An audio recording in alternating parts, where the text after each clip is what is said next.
So a weak bond market is bullish for gold. It's not bearish. Look at what the Fed is doing. Don't pay attention to what Warsh is saying. I better sell my gold so I can get 5% on a 10-year Treasury. The market confirms my interpretation, because look at what happened to the price of gold. The opinion of the FOMC was that inflation is a problem, it's too high, and it's more likely to go up. They were looking for excuses, who they blame the inflation on. Some of them were blaming it on AI. Stock market doesn't cause inflation. AI doesn't cause inflation. The Federal Reserve causes inflation. So basically, the government running big deficits and buying treasuries is running an accommodative, highly accommodative fiscal policy, which is complicating the Fed's job of trying to run a tight money policy. QE is coming. In fact, the Fed is already doing QE. It's just not an official program, but they are going to have to ramp it up. And clearly, they're not going to be able to hike rates. It would put monetary policy at odds with fiscal policy. What the Treasury announced was that they were now going to be doubling their buyback of long-term treasuries. These are treasury bonds, 20, 30-year maturities. They were buying $2 billion every time they bought, and now they're going to buy $4 billion treasuries they're going to buy. And as soon as the announcement came out, the price of gold spiked. In fact, I didn't even know the announcement. I had to look it up. I saw gold moving, saw Bitcoin moving, I saw stock futures moving, and I had to look up the news. I wasn't even sure, because remember, I'm here out on vacation, and so I had to just go online and try to figure out what was going on. But a lot of people were calling this QE or QE light. This is not QE. The Fed did not announce anything. This is the Treasury. The Treasury is going to be buying more long-term bonds. But unlike the Fed, the Treasury doesn't have the printing press and can't just create money out of thin air to buy long-term bonds. So where does it get the money? It sells more short-term bonds. So it's financing the debt. It's buying back the previously issued longer-term debt and replacing it with shorter-term debt. Now, why are they doing this? Because this is a very reckless thing to do. First of all, if you look at the average coupon on the debt right now, the longer duration debt, the debt that's going out from 10 years or longer, the average coupon is 3.44%. Why would you want to refinance that? 30-year rates now we're at 5.3. Now they moved down just below 5.2. I think I looked, it was 5.18, and the 10-year is down at 4.6 something. But if you've got all this long-term debt locked up at 3.44, why the hell would you want to refinance that with Treasury bills at 4%? I mean, that'd be like somebody having a straight mortgage. Maybe they got 25 years left on it, and you got a 3.5% mortgage. Why the hell would you want to pay that off by borrowing more money and getting a 1-year ARM? Nobody would be dumb enough to do that except our government. Now, they're not doing it just because they're dumb. They're doing it because they're scared. This is really a panic move on the part of the government. It's a Hail Mary to try to stop long-term interest rates from rising by announcing that the government is going to buy the bonds that everybody else is selling. Remember, they're basically stepping in front of this trade because the market doesn't want treasuries. The market is selling treasuries, and now the U.S. government has decided that it's going to use taxpayer money, basically, to buy the treasuries that everybody else is selling. Clearly, it's not a smart financial move. So why are they doing it? They are trying to slow down the rate of increase in long-term bonds. But the trade-off is they're shortening the average maturity on the national debt, which is already just under 6 years. And it's going to get a lot shorter as this program expands, because it's not going to be enough. This is just the opening bid, right? This is not the end of it. This is more like the beginning. And I've been saying this for a while, that the Treasury was going to up their buybacks. But this also is, going to make it much harder for the Fed to raise short-term interest rates, because now the government itself is more vulnerable to the increase because it's having to refinance this short-term debt. So why would they do that? Why would the government trade in long-term debt that they've already locked in these low yields to expose itself to all of this risk And it's all expedience. They're kicking the can down the road. They're trying to trade some relief from the short-term pain for long-term pain.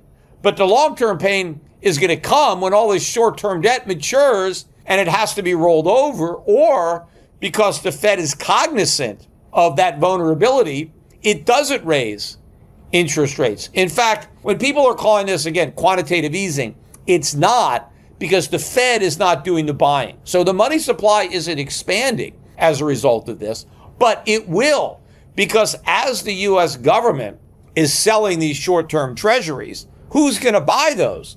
I think the Fed is going to end up buying them by actually launching a QE program. And in fact, because the Treasury is not going to be buying enough long-term bonds to stop the rise, I think they'll slow it down a bit, but it's not going to stop it. The Fed is ultimately going to come join the party. So QE is coming. In fact, the Fed is already doing QE. It's just not an official program, but they are going to have to ramp it up. And clearly, they're not going to be able to hike rates. It would put monetary policy at odds with fiscal policy. The fiscal policy is stimulative. They're trying to lower long-term rates. So basically, the government running big deficits and buying treasuries is running an accommodative, highly accommodative fiscal policy, which is complicating the Fed's job of trying to run a tight money policy, because the Fed is worried about inflation being too high. Well, now the Treasury is making the Fed's job harder by putting even more upward pressure on inflation. So as soon as, the news is out and people are talking about, whether it's QE or it's more like Operation Twist. That was, if you remember that, and that happened after they did QE, the first QE. I think it was between QE2 and QE3, they did Operation Twist. And if you remember at the time, I was calling it Operation Screw, because they were screwing over the country, because the Fed was selling short-term debt to buy long-term debt to move long-term interest rates down, because the markets were more sensitive to long-term rates and the mortgage market was more sensitive. So this is like an Operation Twist, only it's the U.S. Treasury that's doing it, not the Fed. But again, this is just a peek at what is going to happen. The government is already panicking. They're going to trade inflation to try to slow down interest rates. Again, I said I agree with Kevin Warsh. Inflation is a choice. He acted as if the Fed won't choose inflation. I said from the beginning, of course it's going to choose inflation, because it can't choose the opposite. And the fact that the Treasury is already moving in this direction is pretty clear that the Fed is going to be moving in the same direction. The government says it wants lower borrowing costs, yet its own strategy may be making inflation harder to defeat. Peter Schiff's argument suggests Treasury intervention is effectively pressuring the Fed toward accommodation, even while officials publicly emphasize inflation control. The contradiction matters because suppressing yields does not eliminate debt. It redistributes the cost through future inflation and purchasing power erosion. For savers, the danger is being trapped between negative real returns and rising asset prices.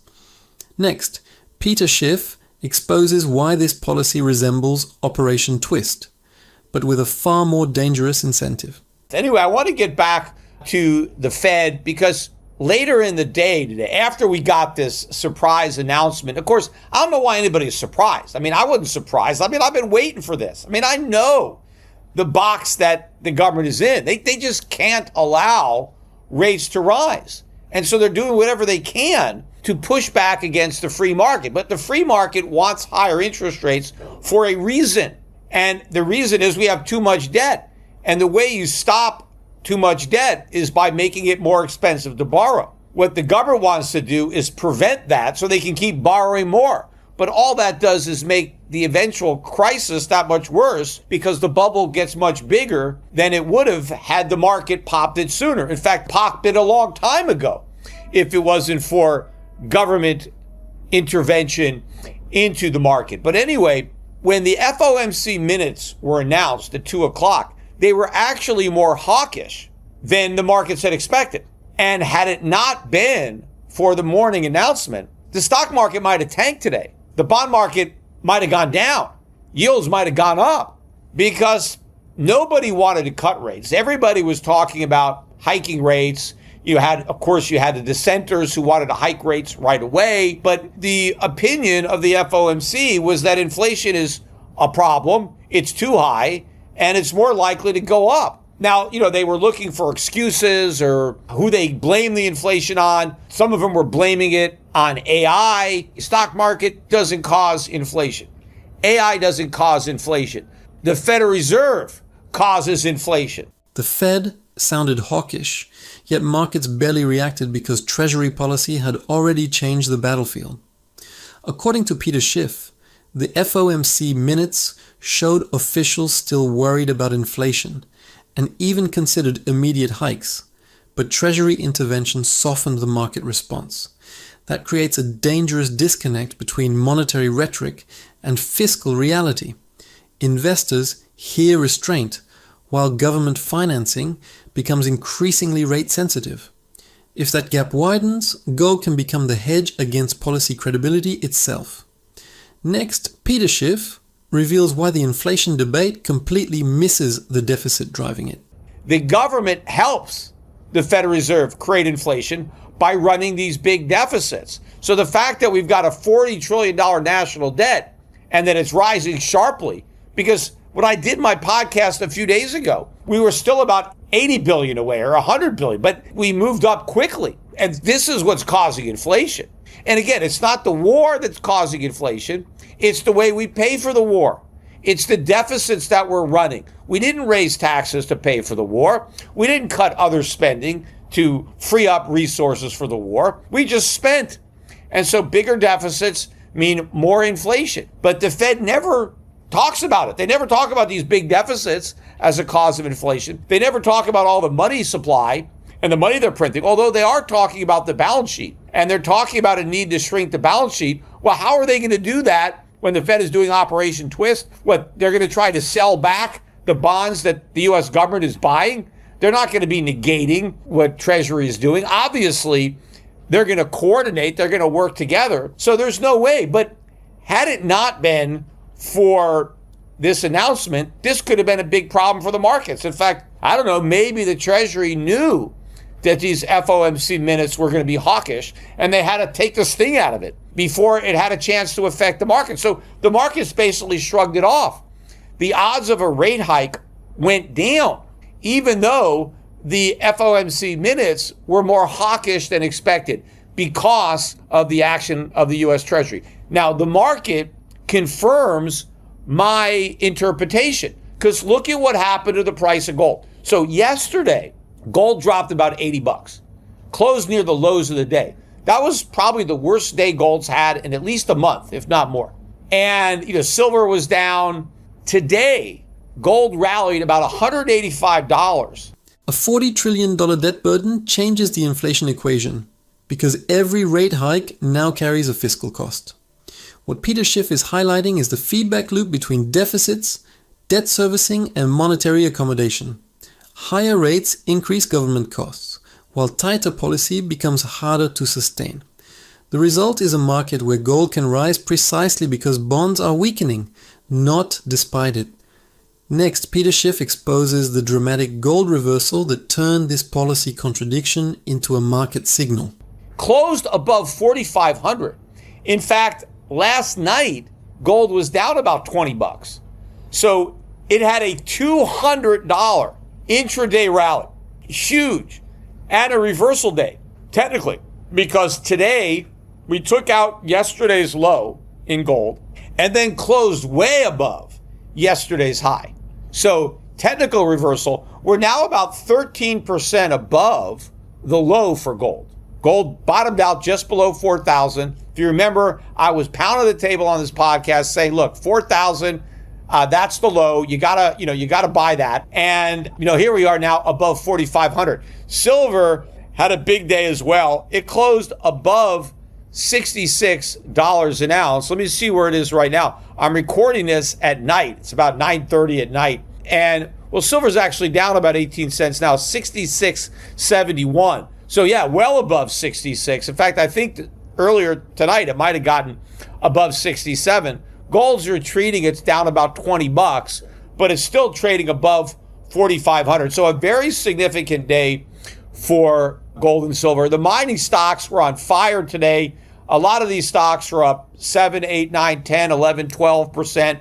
I think the GDXJ 8%. You know, both of those indexes in the last month are up close to 40%. And they're up for the exact reason I said they were going to be up. Gold went down, gold stocks went down because people were fooled by the Kevin Warsh show, by, the whole, dog and pony, oh yeah, we're going to be tough on inflation. Inflation's going back down to 2%. Like everybody was talking, oh, he's this new sheriff in town. Gold's $200 intraday reversal matters more than another headline claiming inflation is under control.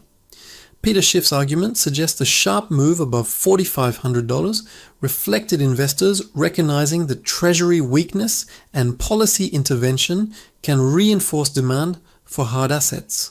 Silver above $66 and miners approaching 40% monthly gains amplify that signal. For wealth preservation investors, the lesson is simple. Bond stress can become a precious metals catalyst rather than a reason to flee them. Next, Peter Schiff reveals why the Fed's tough talk never matched its actual behavior. He's Paul Volcker reincarnate, and I was saying, no way, the markets are wrong. He's not going to do this. It's all talk. And I kept saying, look at what the Fed is doing. Don't pay attention to what Warsh is saying. Look at money supply. Look at the balance sheet. Look at the fact that they're not hiking. All of the tough talk didn't jive with the fact that they were sitting on their hands and doing nothing. And now the Treasury is making it even harder for the Fed to fight inflation. In fact, they're putting a lot more pressure to create inflation because as the Treasury continues to shorten the maturity of the national debt, whenever the Fed raises interest rates, it inflicts that much more damage on the budget. The budget deficit goes up because now it costs more to service that debt. And so as the Fed tries to fight inflation, it actually sows the seeds for more inflation because now these bigger deficits, how the government going to finance them?